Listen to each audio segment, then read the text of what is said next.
Welcome to Clear the Clutter. My name is Margaret, and this podcast is where I give you practical and spiritual advice to get your time back so you can finally spend it how you really want.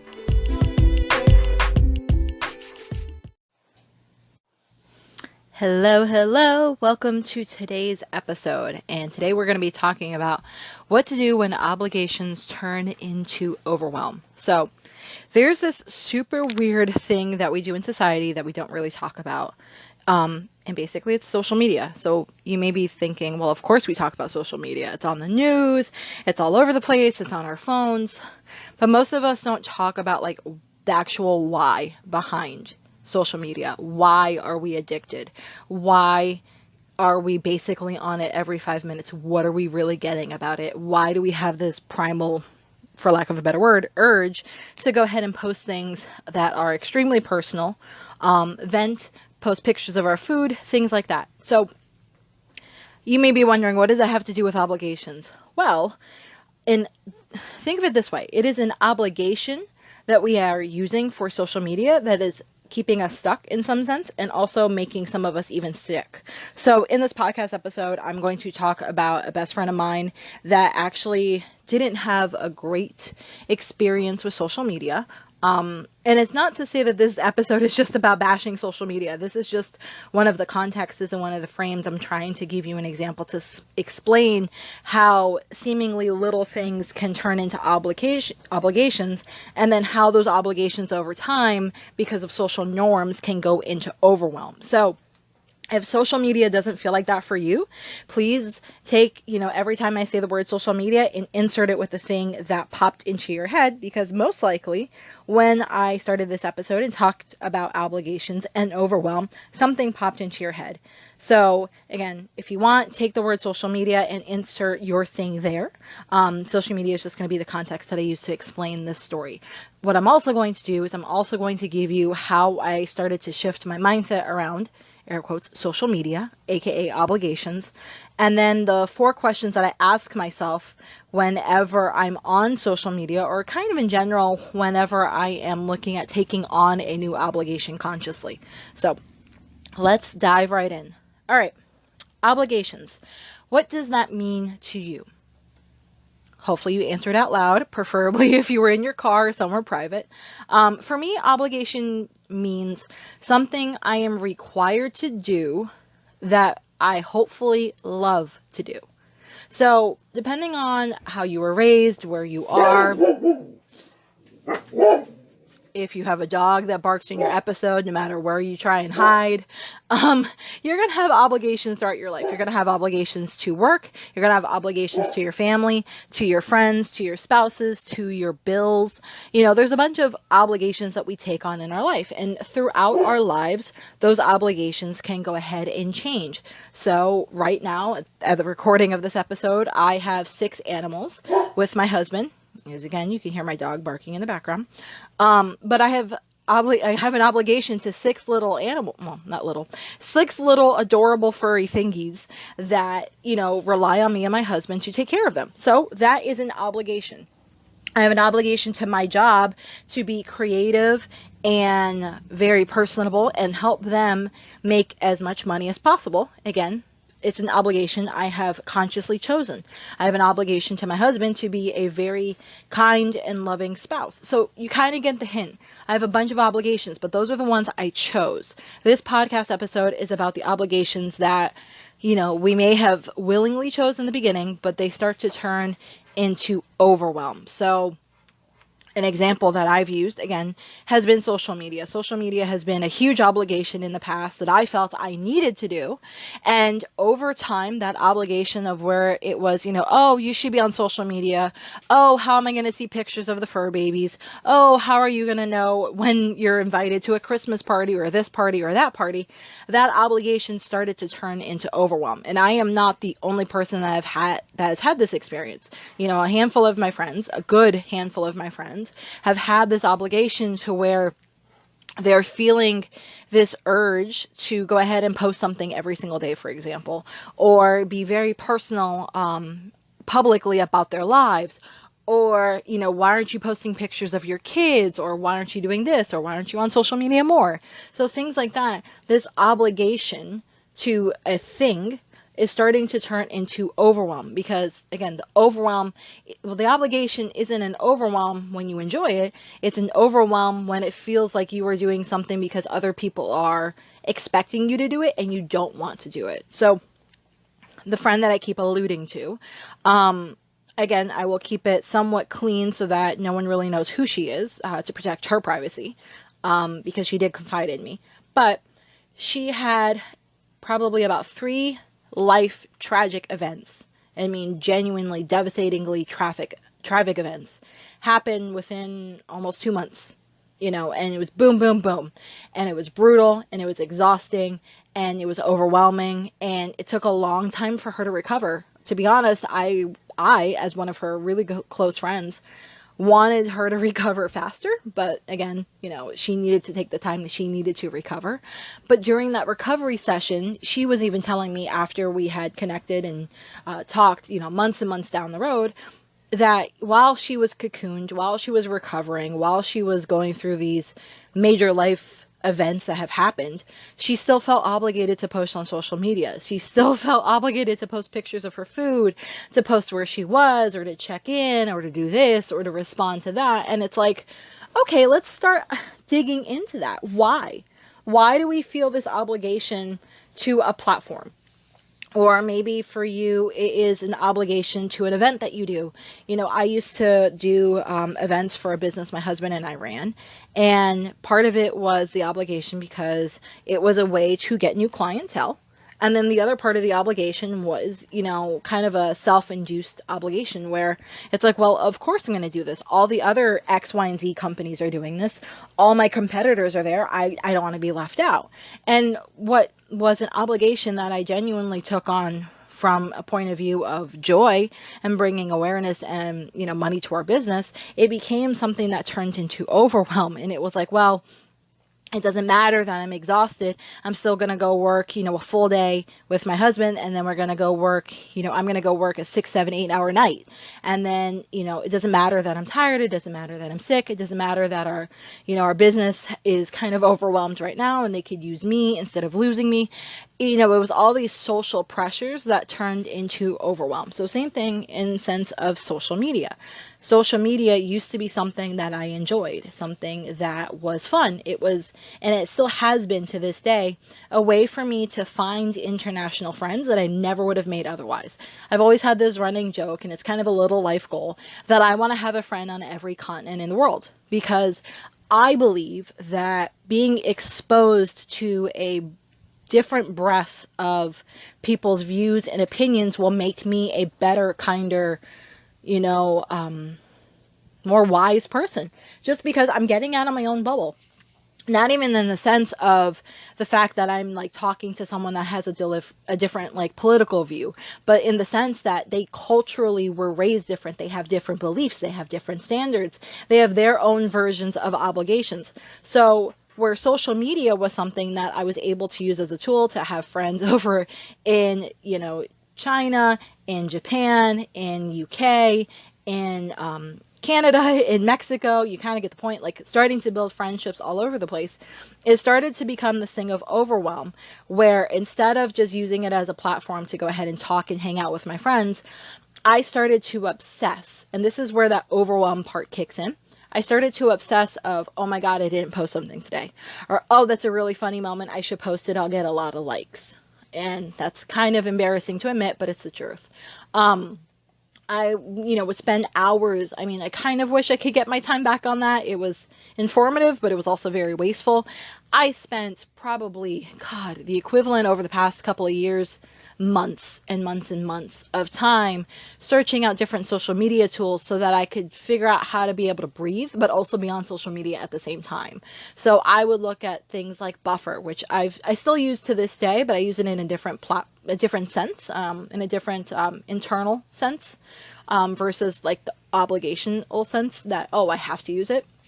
But I've used Buffer, I've used Hootsuite, I've used Latergram, I've used this, I've used that, yada, yada, yada.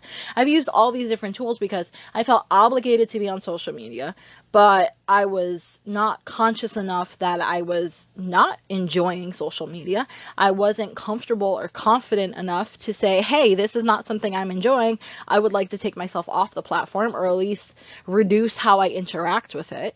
And so I started trying to do all these things to make the obligation and the overwhelm, and obviously you can't see my hand, but it's like doing massive air quotes. So, air quote, obligation and overwhelm, and air quote, basically to turn it into something that I felt I could handle, because I didn't feel like I had a voice to say, no, this is dumb. Why am I posting my food? Why am I posting every single place that I go? Why am I posting such intimate details from my life that basically for the people that care, or that I care, see that stuff, I should just send it to them directly?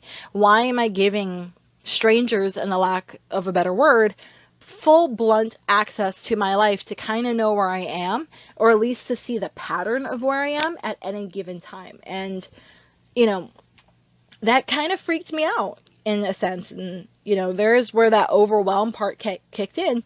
I was so freaked out that, you know, oh my God, we're going to have repercussions if we're not on social media. But at the same time, I also hated it, because it's like, well, I don't want everyone to know where I am. I don't like people knowing, oh, you're at this place at this time, you know, every 2 weeks or every 3 weeks. It really freaked me out, because it's like, okay, well, if they know where I am, you know, I don't know. If they know where I am, they know I'm not at my business, or they know that I'm not at my home. And unfortunately, I used to live in a very small town where people, obviously they knew where our business was, but over time, people just happened to discover where I live out of nothing nefarious. It's just the fact that we lived in a really small town. It was just kind of like time. There was no other way around it. Like, you would see our cars enough, and then eventually you're going to drive through, eventually you're going to drive through my neighborhood. So over time, people would know, okay, well, Maggie's at this event, but she's not at home and she's not at work. And giving people that power and that knowledge over where I was really freaked me out. So this obligation that I used to love, which was social media and going to events and things like that, really turned into overwhelm, because I felt like there was no control. And that was the same thing for my friend. She felt like she had no control. She felt like, oh, it doesn't matter that I just went through this horrible life experience in, you know, 3 of them, you know, let alone just one, but 3 of them in the span of like 2 months. It's hard to deal with. It's overwhelming. I have all these other things I have to do because of it. But now I am feeling obligated, because society has told me otherwise, that I need to be posting about this. I need to be public. I need to be sharing my grief, my anger, my pain, for everyone to comment and judge on. And whether you realize it or not, that's the overwhelm part of the obligation, is society is teaching us, and sometimes you have to be conscious of it to say no, and sometimes we're just too afraid to say no. But society is teaching us that the overwhelm part of it is that they get a say in how we do things in our life. So what does that even mean? Because I'm going kind of woo-woo on you for a little bit. But if you listen to this podcast, I know you can handle the woo. So when we do things out of obligation and it becomes overwhelm and we hate it, and we actually have a choice to say, no, I'm not going to do that, you know, it's this way of us kind of being asleep in our own lives, where we trying to figure out how to say this without being, you know, extra blunt, but I guess the bluntness is required. We're asleep in our own lives, to where we are so afraid of the repercussions of waking up and making our own decisions and dealing with the backlash of others, that we'd rather stay asleep. We'd rather do the obligations that we hate, mind you, or we don't enjoy, or they make us uncomfortable, or we just, you know, don't like them, and we really, really, really don't like them. We're asleep in the sense that we don't feel like we have a choice in something that we clearly do have a choice on, aka for me, it was social media. We're asleep in the sense that, you know, we have to do things a certain way. And again, this is going to sound really weird, but again, going with the woo, I've always loved the Kardashians. And I was going and doing our laundry, and I found this magazine that was, you know, Kris Kardashian talking about how she raised billionaire daughters. And, you know, one of the questions was like, oh, you know, something about like goal planning or whatever. But she's like, we start with what we love, and then we build the plan. And I found that so refreshing. And of course, everyone's going to say that in a sense, but she and her family, whatever your beliefs about them, if you take all of that aside, if you look at the physical things that they have accomplished, and again, take your beliefs aside, I don't care if you like the Kardashians or not, that's literally irrelevant. They have been able to create things and get behind the things that they love and run with it. And I think part of that is part of their success, or at least it has to be, and they've even admitted that they only take on projects they're passionate with. They're willing to be in the social media world. They're willing to be on all the Instagrams and the thises and the that's every single day. They're willing to have their entire lives recorded and available for public scrutiny. And in exchange, it gives them the platform to do the things that they love and work on only things they're passionate about. So again, outside of like the Kardashians, if you look at other people that are genuinely and truly happy, like there's serene level of happiness that you're like, how the fuck are they doing that? It's because they are not necessarily, they have obligations. Everyone has obligations. I'm not saying that you can get out of them, but what they're doing is they're not entangled for at least long term into obligations that make their life a living hell and make their life overwhelmed. So, if you are in a area that's basically, if I'm talking about this in your life right now, and you're like, you keep thinking of that thing over and over and over again of, wow, X is like right now an overwhelm. Wow, I really wish I could get rid of X. I really wish I could stop doing X. I really hate that I do X. If that's something that's popping up in your head, let's go over some questions of what you can do to break that pattern and move past it. So let's dive into those journal prompts. So again, don't worry if you can't write any of this down. The journal prompts are over at the website, margaretstevens.co. Just look for this episode title, When Obligation Turns into Overwhelm, and you'll be able to find the journal prompts there. So again, if you have the safe space to play along with me, answer these out loud. If you want to journal them, you can always listen to this episode again, or you go to the blog and you can find them there without the barking dogs in the background. So let's dive deep. Journal prompt number 1. Why are you doing the thing you hate? So here is my example for that one for you. So kind of get your brain flowing a little bit if you're stuck. For me, it was social media. Why am I on social media when I hate it? Why am I doing the thing that I hate? Well, I felt obligated. I was afraid of feeling left out. I was afraid that I would get criticized. I was afraid that it was the only way I could stay connected. So that's why I was doing the thing I hated. Question number 2. How or what is making you feel obligated to do that thing? So again, some more background so you can get some brain juice to go through this. What is making me feel obligated to do social media? Well, for example, we used to have Christmas parties or any of the holiday parties in our family. And back in the day, we would call the person, or you would get a call to be invited to X, Y, and Z party. And then over time, it got to the point where there was never a call. There was never any type of interaction or communication outside of a Facebook event being sent to you. So if you didn't see the Facebook event, you didn't know about the party, or you didn't know what time, or you didn't know what to bring, or any of that. So this feeling of obligation came because everyone in my surrounding environment was making it so that that was the only way I kind of knew about a party or an event. Or another thing was, again, it was this thought process I had that if I'm not on social media, it's going to be really, really hard to stay connected with my friends. And this is the only way that they like to talk. This is all stuff that I kind of put into my head and I never challenged. So that would be my answer to question number 2. Question number 3, what actions or steps could you take to no longer do the thing you hate? So what actions or steps could I have done, and what have I done to go ahead and not do the thing I hate, which was be constantly on social media? Well, the first action and steps that I did was I identified all the people that I loved to follow on social media, and I figured out a way to follow them in a manner that felt really good to me but wasn't necessarily on social media. So I didn't follow them on Instagram. I didn't follow them on Facebook anymore. Instead, I subscribed to their blogs, or I would go ahead and use a RSS feed tool. So it would curate all of the blogs that I love to follow. But basically, I was following in Facebook anyway, but I was using that RSS tool, which is called Feedly, Feedlely. I think I spelled it right. If not, go to Google and type in Feedly. You'll find it. But I used that tool so that I could follow all the blog content that I liked. And then when I was in the mood to sit down and read that type of content, I could kind of binge on the content a little without only being able to get it through Facebook or Instagram. Another step that I took is I started letting everyone know, hey, I'm not going to be on social media a lot.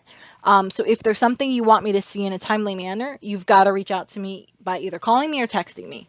And then for my international friends, I would tell them, hey, I'm not really going to be on social media that much anymore. So here's my email. If you want to chat with me, I'd love to do email chats back and forth. Or if you want, we can do like a video chat. So I started letting everyone know that it was something I was not going to be responsive on. And this is how they could get a hold of me. It wasn't just a matter of, hey, I'm all off social media. Peace out. And then I left everyone to deal with the consequences because there was a way we communicated. I gave them ways to communicate with me that was different and that I felt comfortable with outside of Facebook or Instagram or any social media platforms. So that is what I mean by little steps or actions that you can take to stop doing the things you hate. Sometimes it could be a very small step. Sometimes it's a series of steps that lead to a bigger step. But, I like for you to break it down and break it down into things that you can kind of check off so you know that you're accomplishing something. And then the bonus one is question number 4, which is find other examples of people that have overcome the same thing you are facing. So I, again, embarrassing to admit, but I pretty much obsessively Googled for a couple months people that had quit social media and what their life was like. And again, this is self-biased, of course, because I'm only going to be reading articles of people that had a really great experience for the most part. But I was able to find examples of people saying they had more free time, people saying they felt that they were calmer, people saying that they felt like they were able to have a deeper connection because every time they talked, they actually talked and they were having engaged conversations versus, oh yeah, I saw your Instagram last week. Cool. Like very surface, fluffy level conversations. So it was interesting to find out some of the things from the people that had overcome the same thing I was overcoming, social media. It was interesting to find the things that they found surprising. And I was like, I wonder if that would happen to me. Which, again, one of them was feeling calmer. I would have never, ever, ever expected being off of social media. I think I log in, I don't know, maybe twice a week just to clear out a bunch of notifications and move on. But I don't have conversations through it anymore. And that was surprising for me to go, where I was on it, 10, 20, 30 times a day, checking something or communicating with someone or liking someone's video or picture, any of that, to twice a week. I never, ever, ever would have expected to feel calm. It was surprising, very, very surprising, but it was also something that all of these other people had said that they felt the same thing too. They were surprised at how much calmer their life felt. They were surprised at how much more spacious their days felt. They were surprised at how they weren't as jealous, because they weren't surrounding themselves with this bullshit curated version of what someone else's life looks like. So finding examples of what other people have overcome that is the same thing that you're facing is extremely important in grounding yourself and also getting ideas. So some of the people that I followed, they did like a 30-day block. Some of the people just uninstalled it off their phones. Some of the people had their friends or family members change passwords. I got all of these really great ideas that I never would have thought of otherwise if I had not looked for other examples. So that's the same thing that's going to happen for you. Whatever it is that you want to overcome, look for examples and see what resonates with you. Start writing it down and say, oh, well, that's a good idea. Let me try it. Because again, if it doesn't work, you can stop trying it. That doesn't mean you have to do the thing that you decided to try, but it's a way for your brain to get different opinions and different views and see what you react to in the sense that you feel comfortable. So I didn't feel comfortable having someone change my passwords, but it did feel comfortable to uninstall them off my phone. So I was like, okay, cool. I can uninstall this stuff off my phone. And then if I ever really need to get on it, I can go on, my laptop. I can go on, on a computer, basically. I know my password. So anytime I really needed to, I would just bust out a computer. I would go in, and because it wasn't on my phone, it was a lot easier to just not go on it. So there's little things that you can do to see what your comfort level is. And initially, what did I do? Initially, I unfollowed a lot of people that just didn't make me feel good. They either posted a bunch of political stuff that brought me down, or they complained a lot. So I started cleaning up my feed that way. And then from there, I felt comfortable enough to uninstall it off my phone. And then from there, I went, checking it a couple times a day on my computer to checking it 2 or 3 times a week on my computer. So again, going back to those baby steps and actions that you're doing. But I also used all these examples from other people that overcame the same thing I did. So with that being said, you can do the same thing. Whatever you're feeling is obligation, it doesn't have to be overwhelming. It can be something that you titrate out of, or that you take your baby steps and you grow out of, or maybe it's something that you don't feel fits your life anymore. So you can, evolve out of it. All of it comes back to evolving. You're not this stagnant person that has to be doing things the exact same way they did things 10 years ago. Because for me, 10 years ago, I had just gotten married. I didn't have all the animals we had. We had half, literally. And my life was drastically different. And this thought process and this concept of having to do things the same way over and over and over again and growing stale is just dumb. Like, there is no need. 15, 20 years ago, basically there wasn't an internet. There wasn't a Facebook. There wasn't an Instagram. There wasn't all of these different things that we now are obsessed with. So, hell, there wasn't even the level of cell phones that we have now 5 years ago, let alone 10 years ago. So all of these things we have adapted to over time. I always love to use the example when it comes to adapting to something that isn't good for us, is we are all the frog in this boiling pot of water. And it's not like we were just taken and dumped in this boiling pot of water and we were scalded to death and we died. We are the frog that was placed in with, lukewarm water, and it kind of felt nice. And then over time, these obligations that were overwhelming, it was because the water and the temperature was turned up little by little by little by little by little. Well, the other thing I like to think of with this analogy is, you're a frog, but you're also a smart frog. So why not just climb out of the boiling pot of water? Why not go and jump out of that pot of water and go jump into a nice, cool, refreshing lily pad, or, something. But you get my point. There's no need to stay in something that is overwhelming just because of the because. Just because people think you should be on social media doesn't mean you need to be on social media. Just because people think it's a good thing to, go to the PTA meetings, which I don't go to PTA meetings, but I'm assuming, just because people think it's a good thing to go to the PTA meetings 3 nights a week doesn't mean you have to.